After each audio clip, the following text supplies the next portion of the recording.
Joining me today is Ranger Kalen. Kalen, if you'd like to introduce yourself, go ahead. Good morning, everyone. My name is Kalen Gillum, and I'm actually a conservation intern at Pocahontas State Park right now. And I'll be helping with this presentation today. Thank you, Kalen. Everyone hear me all right? Yeah, awesome. So this program is going to be recorded. So if you do miss anything, there will be a recording available at some point, probably through our friends page. I'm not sure exactly where we'll be posting it. Just some housekeeping.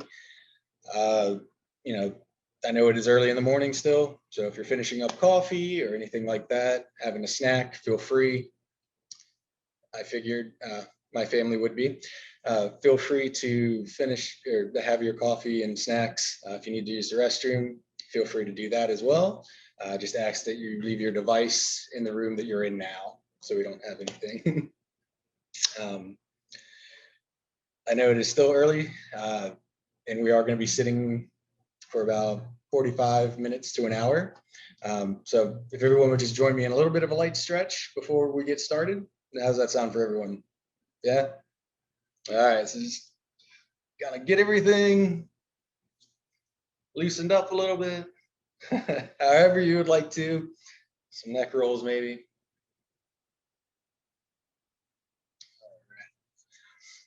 All right. I ask that everyone remains muted unless they have a concern, a question. You can always use the chat if you have a question or anything like that. Kalen and myself will be monitoring that. So without further ado, we can go ahead and get started. How many of you all have been to Pocahontas State Park before? Just show of thumbs or hand raises. So it looks like a good number of you all have. Oh, we have some who haven't. That's no problem at all. We look forward to having you come out and visit us at some point soon. Just a little background on the park. We are the largest state park here in Virginia. We're just under 8,000 acres. We offer a ton of recreational and educational opportunities, ranging from fishing, boating. We have a pool complex. We have 3 lakes. We have 129 campsites with 4 cabins and 4 yurts located inside of our campground. We're super excited that we have constructed 4 new cabins and a lodge that are going to be located on Swift Creek Lake. Like I mentioned, we have 3 lakes and 3 dams. And we have our visitor center where we have our nature center inside of, where we have 2 snakes, 2 live snakes and 7 live turtles. Everything in that room is native to Virginia except for one thing, and you'll have to come visit us to find out which one that is. During the summer, we offer educational programs 6 days a week. Right now in the off season, we're only offering a program or 2 on the weekends. And that ranges from tree identification to history programs like this. The Hidden Histories program, like I said earlier, has come about from research that we've been doing that many folks don't know about the park. There's several grave sites throughout the park. So I've led tours on to some of those locations, and there are several dump sites as well that house some pretty cool things. One of the biggest sites is going to be Group Camp 7. Like I said, we are finding more information about each day, and we're super excited to share with everyone. We also have over 100 miles of total trail at the park. So if you like hiking, biking, or horseback riding, come out to the park. Unfortunately, horses are not provided, so you would have to bring your own. So you might be wondering, how did the park start? Where did all of these structures come from that we have today? So we will be looking at a slideshow real quick. 1 second, folks.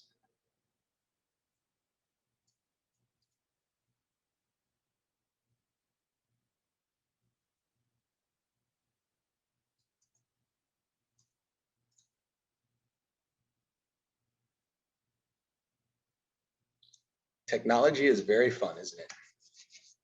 All right. Did everyone see my screen? Awesome.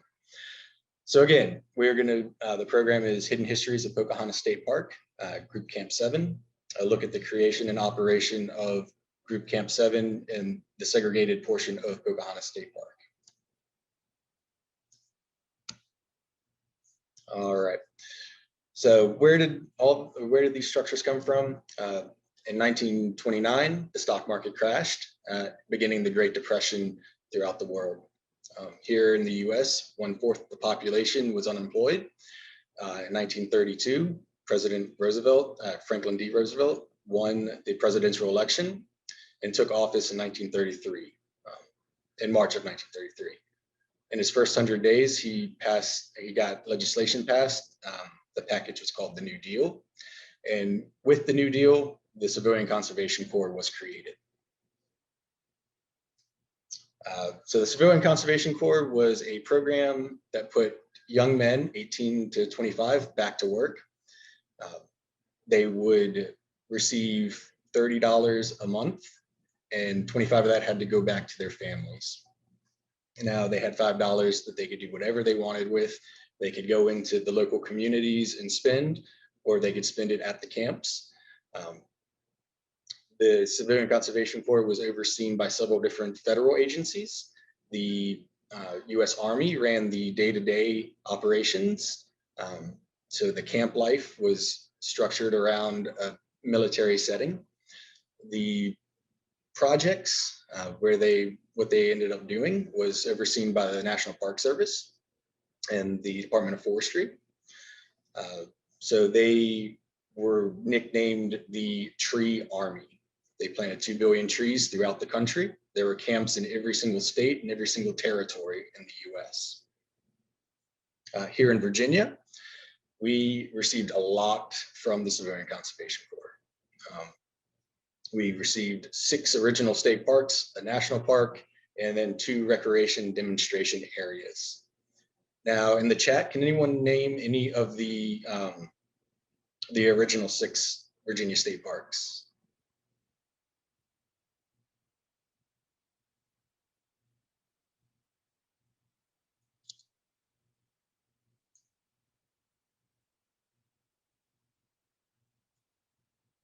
Looks like Fairy Stone, Stanton River.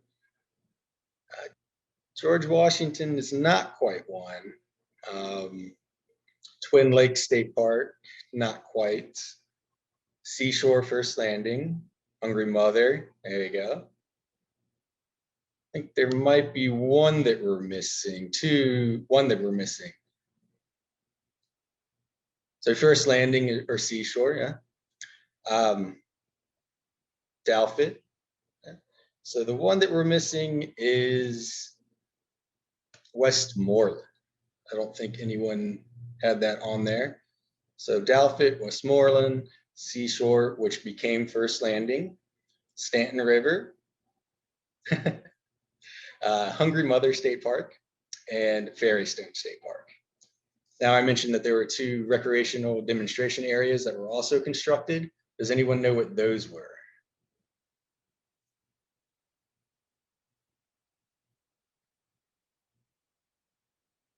Swift Creek, which became Pocahontas State Park.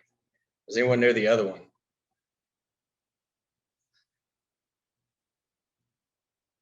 No problem if no one knows it. Chapel-Wamswick Recreation Demonstration Area, which is now Prince William Forest Park. So the one that we're going to be talking about today is Swift Creek Recreational Demonstration Area, or Pocahontas, which became Pocahontas State Park. You might be wondering what's the difference between a state park and a recreational demonstration area. Well, the recreation demonstration area is going to be geared towards group camping. So Girl Scouts, Boy Scouts, church groups, YMCA, YWCA, and other organizations of those types.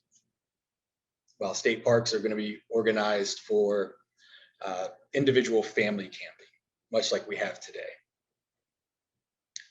So here at the park, they created several different group camps originally. So we have 2 group camps that were constructed, 2 lakes, which are Swift Creek Lake and what is now Beaver Lake.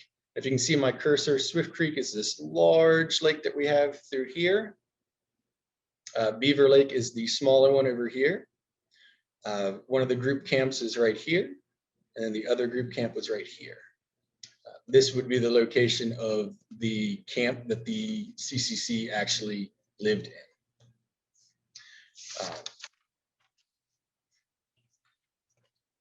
So recreation demonstration areas were generally built on marginal farmland. Here in Chesterfield County, the soil has clay base to it, and after years of tobacco farming, the soil had lost a lot of its nutrients.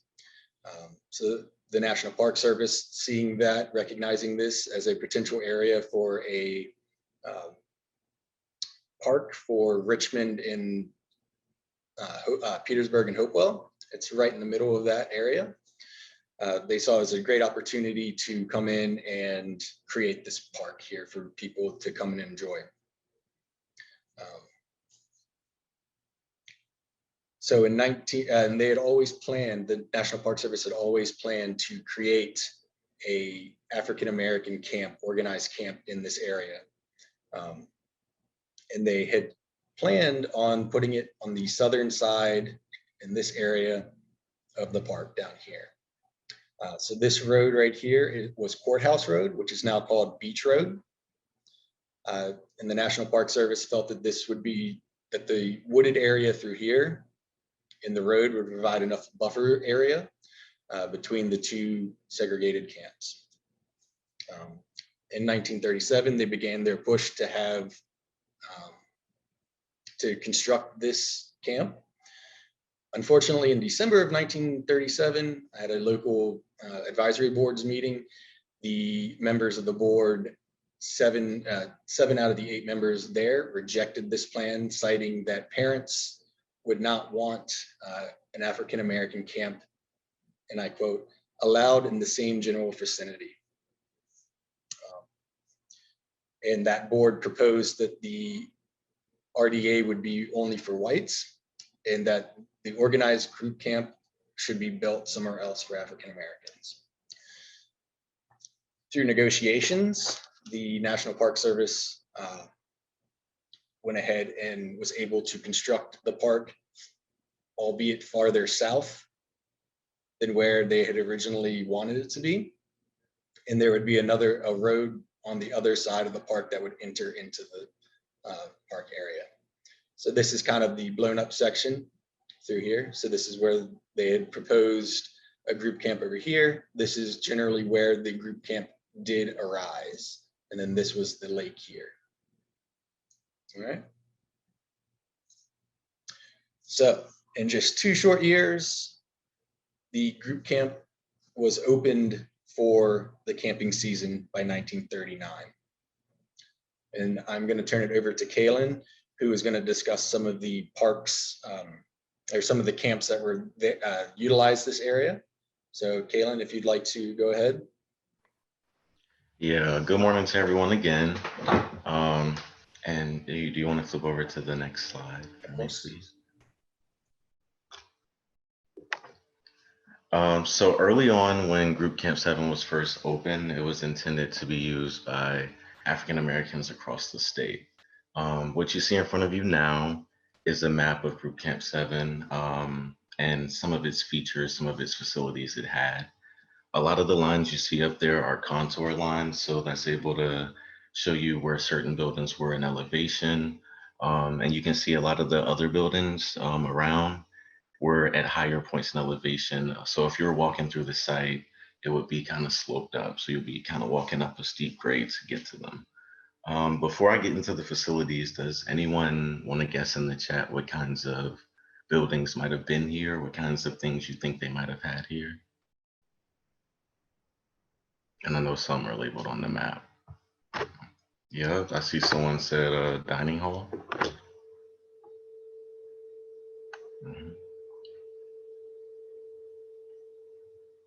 few more.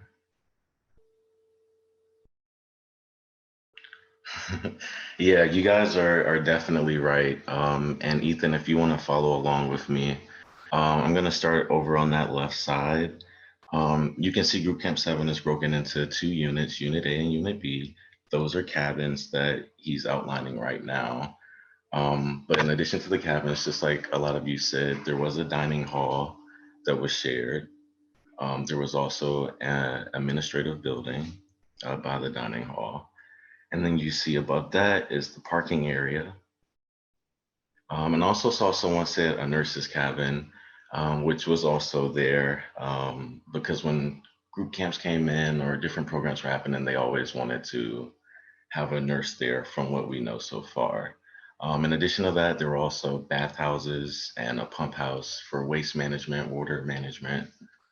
Um, and then you'll see to the south or towards the bottom of the campsite, there's a lake there. Now, I know on this map it says proposed lake, but the lake was built and it is still there today.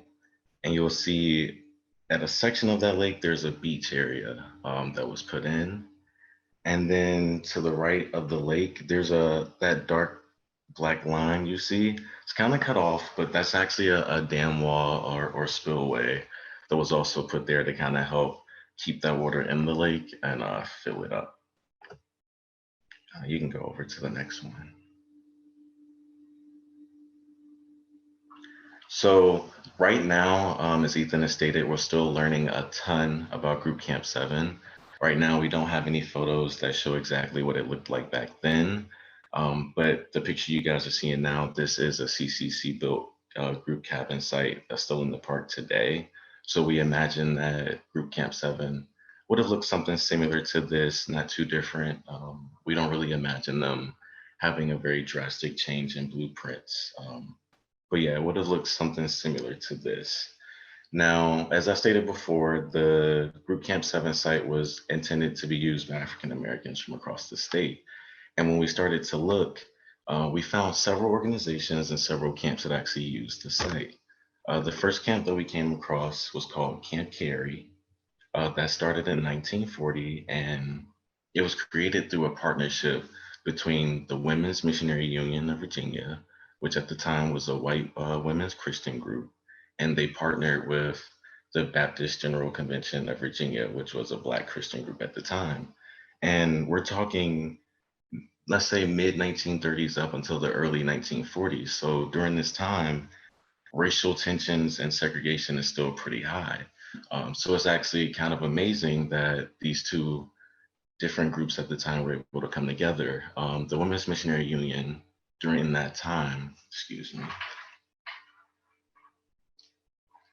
they wanted to create an interracial department within their organization to create a better understanding between races through Christianity. But then there's also opportunity to create programming like this.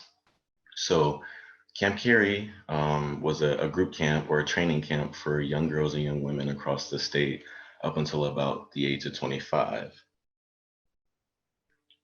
Yeah, I see someone said the pictures of the Powhatan group campsite at the park. But back to Camp Carey, because the organizations that created it were Christian-based organizations, a lot of the activities they did there were based around faith or Christianity. So they would do things like Bible study, vacation Bible school. They would learn about missionary ideals, different tasks like that. Yeah, thank you, Rebecca. Camp Carey, just so you guys know, in the chat, Ethan and Rebecca both put the proper spelling for it. But in addition to the Christian aspect of the camp, the girls also got a chance to learn about health education. They got to learn some hard skills like how to make handcrafts, and they were learning about the natural environment because they're out here at the park, they're able to recreate. Now, this is pretty big at the time because once Group Camp 7 was created, it was only one of two state-owned sites that allowed for African Americans to come out and recreate and use the site. And Camp Carey, from what we know so far, definitely had a lot of outreach going on. Their first session was 1940. June 22nd to June 29th. The following year, their first session was was also in June, but about 89 young girls attended that.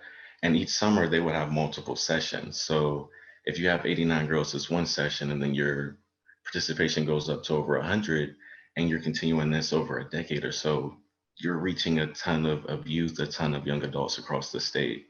You're giving them this huge opportunity. In addition to Camp Carey, we do know Girl Scouts have used Group Camp 7. We also know that a group called the YWCA also had a camp in the site. Does anyone know what YWCA stands for and want to put it in the chat for everyone to see? Yep, Emma, you are absolutely correct. It stands for the Young Women's Christian Association. Their camp was called Camp Wahala, and it took place at Group Camp 7 in 1941. Their first week-long session was started in July 3rd of 1941. Um, we don't have a ton of information on that organization and their camp because, just as Ethan said, we're still learning a lot more each and every day. But from what we do know, they seem to have followed a similar plan to Camp Carey. They were bringing young African American girls from across the state to have access to these natural spaces. That wasn't something that was frequently done back then, but also to teach them life skills and different religious practices that'll overall help them become a better young woman over the course of their life. Now, the camps that occurred here, they weren't all girl camps or camps for young women. There was also a boys camp. We can't say for sure if it was at Group Camp 7 just yet, but we're definitely looking into that. The name of this camp was called Camp H.N. Johnson, and that was sponsored by the Baptist Allied Group of Virginia. Back then, they were based at Virginia Union University, which, if some of you aren't familiar with Union, is a HBCU that's in the city of Richmond. And yeah, they just did the similar thing to Camp Carey, Camp Wahala, where they were bringing in young African American boys from across the state and following that same plan.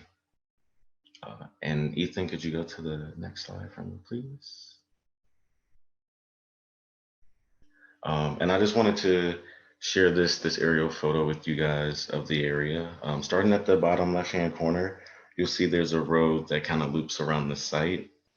And if you follow it, it'll loop into about where that parking lot was in that first map I showed you guys earlier.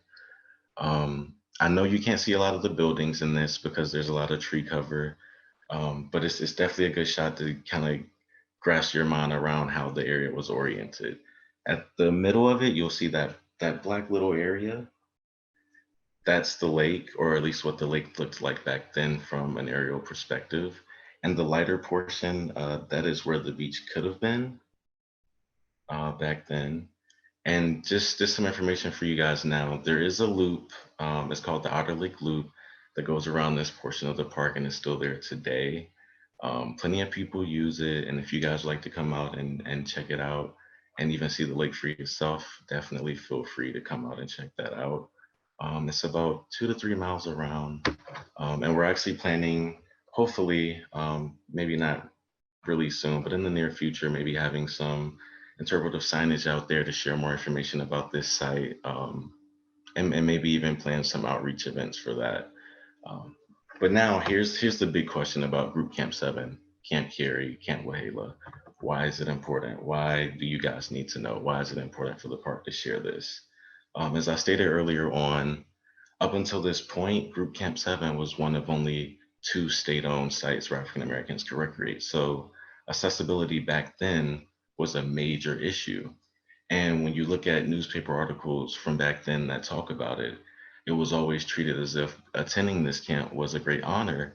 And to a lot of us, we might think, well, why is that so special? Because we all have access to all these places now. But back then, it was very limited. So not everyone that looked like me were able to go out and do these things. When you were, it definitely was a big honor and a big deal back then. And through the CCC building Group Camp 7, that kind of opened that door for accessibility to where Camp Carey and Girl Scouts and the YWCA could use this space. And I just want to bring more attention back to it, that it's definitely amazing that we had these two different racial groups working together, and they created these amazing opportunities for youth back then. And as I stated earlier too, when you think about the effect that this had on people, sessions or 100 plus participants, and over the years, I think it's definitely fair to say that they've touched hundreds, if not thousands, of lives across the state. And who knows, some of those experiences campers had at this park could have definitely impacted where they went career-wise, and just different things they were attracted to over the course of their lives. And could you hit the next one for me, please? Now, backtracking a little bit, we do know that with summer camps, swimming is definitely a big thing that kids like to do, and even adults too. Is definitely really hot. But back then in that area, before the beach was put in, the lake was definitely used a lot for swimming. But one of the downsides to that is that there were leeches in the area back then, which could have been an indicator of what the water quality was like in the area back then. But I just thought it was a little interesting that, this was in the water and that this was kind of one of those things people had to deal with. But regardless, it doesn't seem to have taken away from anyone's experience that we know of so far. And Ethan, I'll pass it back over to you to let you finish us up. Excellent. Thank you. So I was lucky enough to interview one of the former campers slash counselors, Miss Ernestine Wilson. And she would describe her summers at the park as some of the best of her life. They would arrive on Saturday in Chesterfield County at a location, and then actually take a bus down to the camp. They would arrive to clean cabins, and it was their responsibility to keep them clean. And they would have daily inspections. If something was out of place, then they were dragged over the carpet, as Miss Wilson had put it. Over the week, the campers would be visited from various missionaries who had spent time overseas doing missionary work. They would describe their time and what had occurred in their spiritual enlightenment and things like that. Along with the Bible studies, the young girls would participate in etiquette classes. They would learn proper posture. Here I am trying to sit up straight in my own chair, and ways to become, young women of the time. Along with those etiquette classes and Bible studies, they also had nature studies and arts and crafts. They would hike from the administration building, which is, if you remember, this building over here, south out of the park. It's not located on this map, but to River Road, which, not knowing which way they went or how they went, would be a decent trek through the woods. Now it would be through neighborhoods and houses.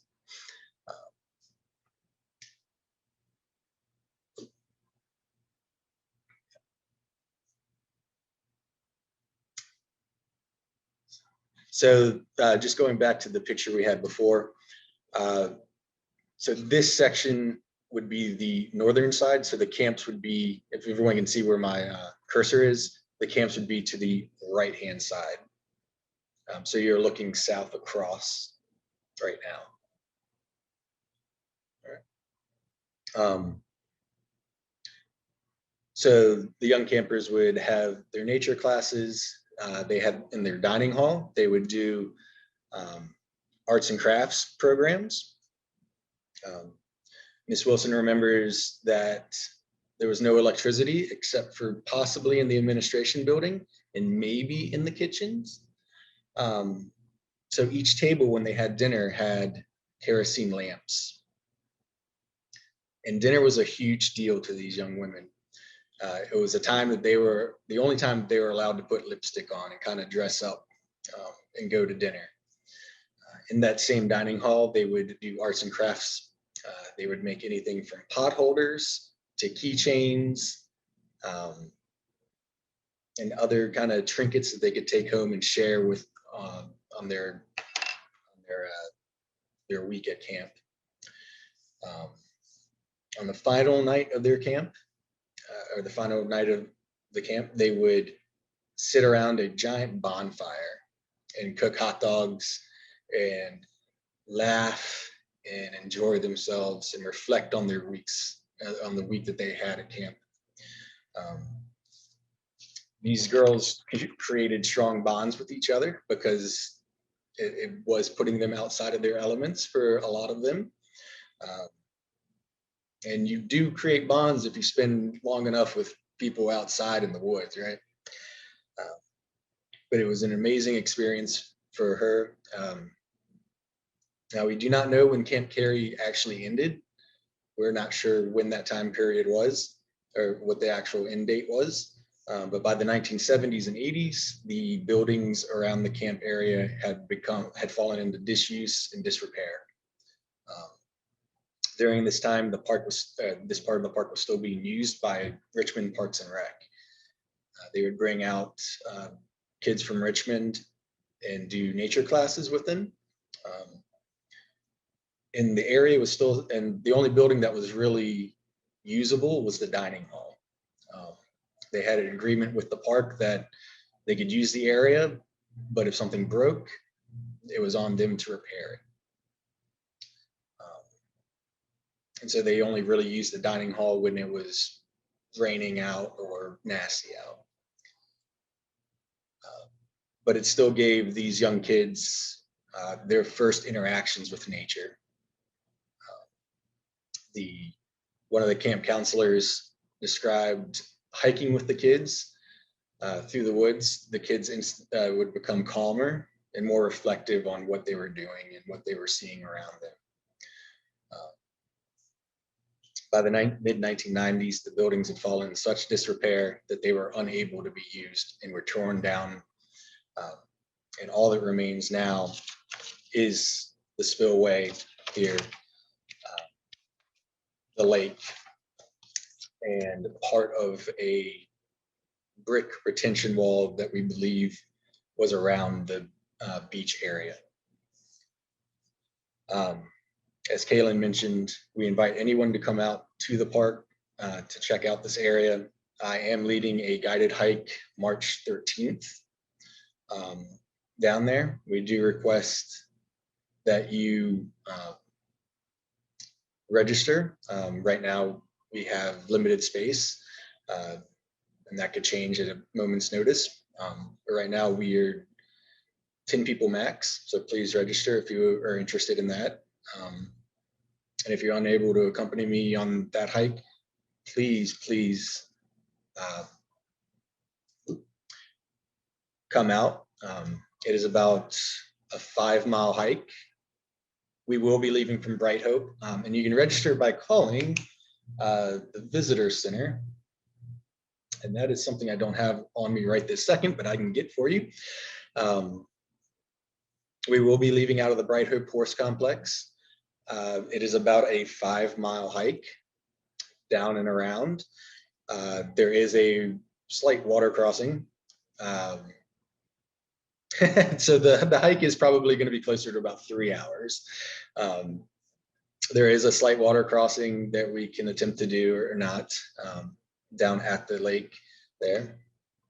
But if you can't join us on that, I would definitely like you all to get out there sometime, get down to the lake and just sit for a moment and close your eyes and listen to the rustling of the leaves, the wind through the leaves, excuse me. You might just hear, some happy campers laughing and enjoying themselves around a bonfire.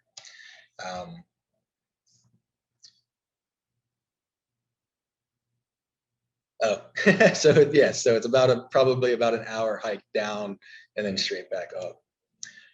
So these are some of the sources that we used.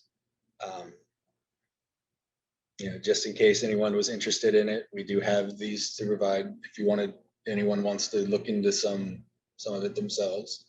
And I would like to do a special thank you to Miss Ernestine Wilson. and Miss Audrey Ross.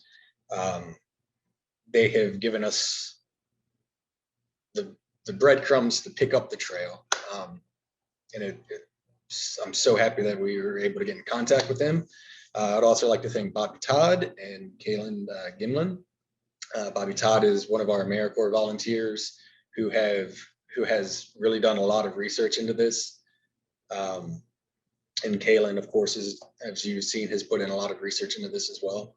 And of course, I would also like to thank everyone at Pocahontas. It's definitely been a group effort to try to bring all of this in. And if you have any other information, reach out to me. My email is on the screen. And yes, so our visitor center number is in the chat. It's 804-796-4472. And if you have any questions, just throw them in the chat and we'll try our best to answer them. Let's see, what was this one by Anne? Where in the 1940s was the other segregated park for African Americans? So that would have been at Prince William Gallion State Forest. That actually then became a state park in the 1960s. And which then became Twin Lakes in the 1980s, or part of Twin Lakes in the 1980s.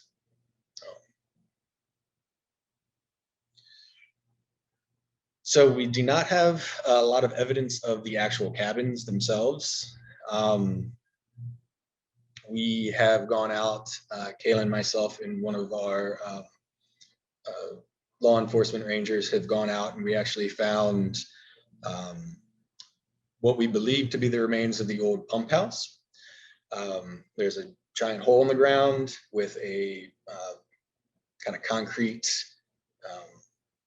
ring or structure around it, foundation around it, and then these giant U-shaped, what looked like held pipes at one point in time, that looked like it would have come up and across those pipes. So those are the only things that remain right now that we have been able to uncover.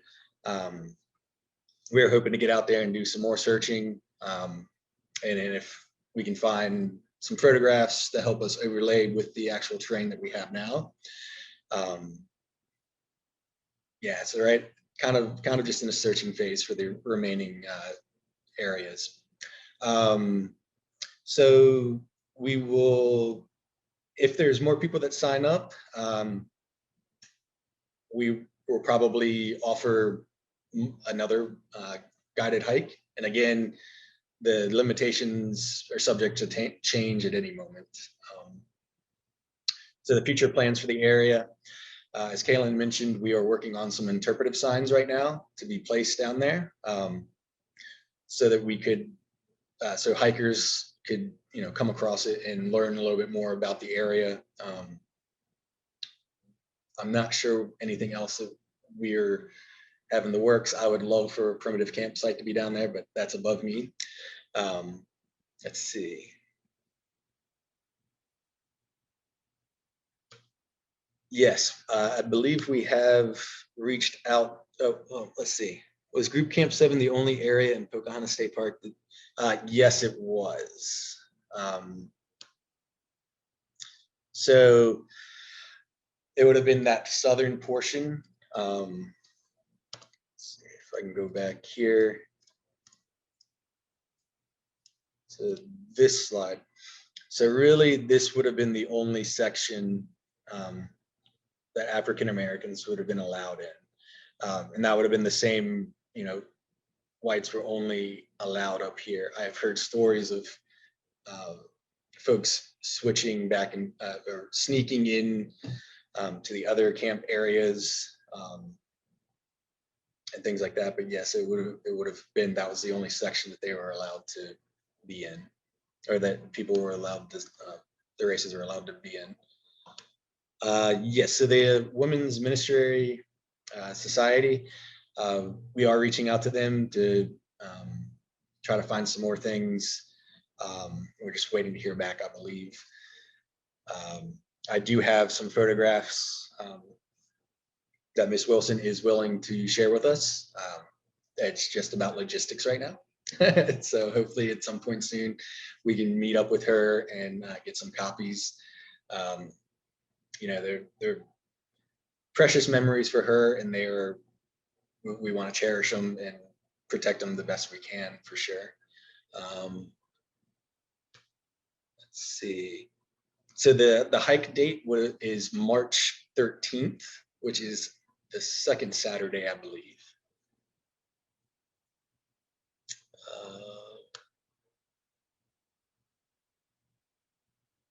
What year did this change? Ashley, could you elaborate a little bit more on what you mean?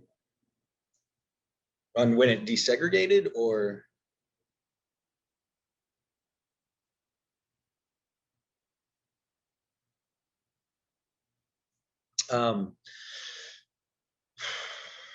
That I am unsure of. Probably in the 70s and 80s. Virginia has a very interesting past. A lot of our parks, when they were ordered to desegregate, decided to shut down instead of desegregating. Pocahontas was not one of them. First Landing actually was one. So I would say probably, it was desegregated officially with the Desegregation Act. But when folks actually felt comfortable, I don't know.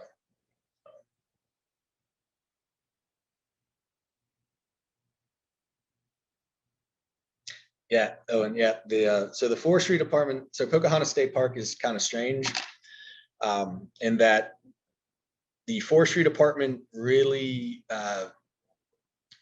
so Pocahontas operated the day use area around this section here, and then the Virginia Forestry Department did a lot of the rest of the area. So if you go hiking throughout our park, on a lot of the sign or a lot of the trees, you'll see little placards that say Pocahontas State Forest boundary marker. If you go out on Co-op, you can see a bunch of them. Down in the southern part of the park, you'll see a bunch of them as well. So it was Pocahontas State Park within Pocahontas State Forest.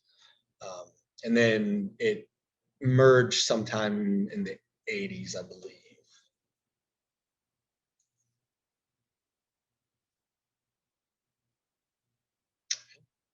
Any other questions or concerns, comments?